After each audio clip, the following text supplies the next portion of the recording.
Hey fellas.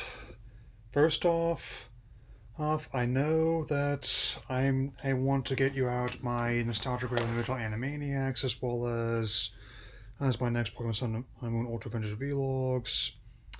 Rest assured, I am working on those and you will see them as soon as I have them ready to get out for this month.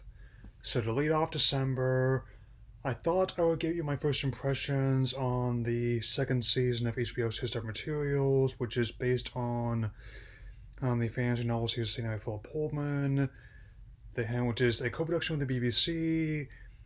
They're moving on to the second season, which is going to be based on the second book, probably enough, The Subtle Knife, which in the book can and definitely not only cut through worlds, but also through darkness.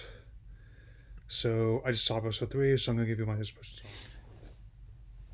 So, even though they make some changes, given how they set these scenes set in our world in modern times, because I think in the book it was set in the 80s. Is when Lyra went to Will's home in London, and I wouldn't have a problem if they kept that detail, but I like how they keep this distinct from the original one, but still maintain the tone that made it work, because the first season was much more faithful to the books than the 2007 film was. It's much darker, and it is basically clear that the Magisterium is a stand in for Catholicism, which, you think that JK is controversial just because of her mystery novels and Twitter etiquette. Well, Pullman had designed these ones to basically be the polar antithesis of the Narnia series, and given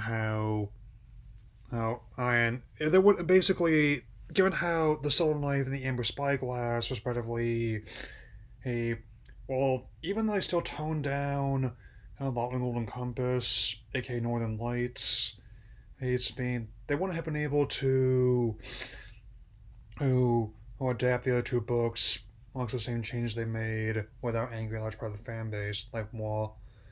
Basically, imagine what happened to Aragon and more recently Artemis Fowl and imply that with orders of magnitude. Thankfully, both films underperformance domestically, as well as the whole fact that WB had to take over New Line because of what happened. And they were no longer independent arm, but they came to a subsidiary of Warner Brothers after that. But it's definitely something I'm eager to see continue. Even though they weren't able to complete episode out 8 of the season, which is unique to the show, given how Azrael wasn't in the second book. There was a detailed events that was happening between the events of Golden Compass, Amber Spyglass. Fairly obvious reasons. I'm not sure how they're going to get that finished, as well as with the third season, but they are working on finding workarounds for the principal photography. I think the VFX that's a bit easier to do from home, given how a lot of it's done digitally nowadays.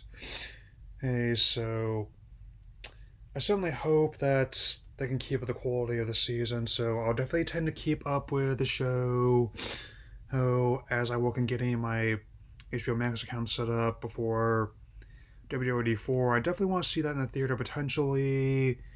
The simultaneous release pattern does intrigue me. As does this whole new model, because it worked fine when I am with Bill and Ted. The options are for those of people say going to and for those who don't. I like the idea because it has to be able to push a button and have your movie show ready when you are. Or, I mean, that's basically mean appeal all these services. I mean, anyway, so I'll just say for now, I'll definitely talk to you all again soon. Later. Mm.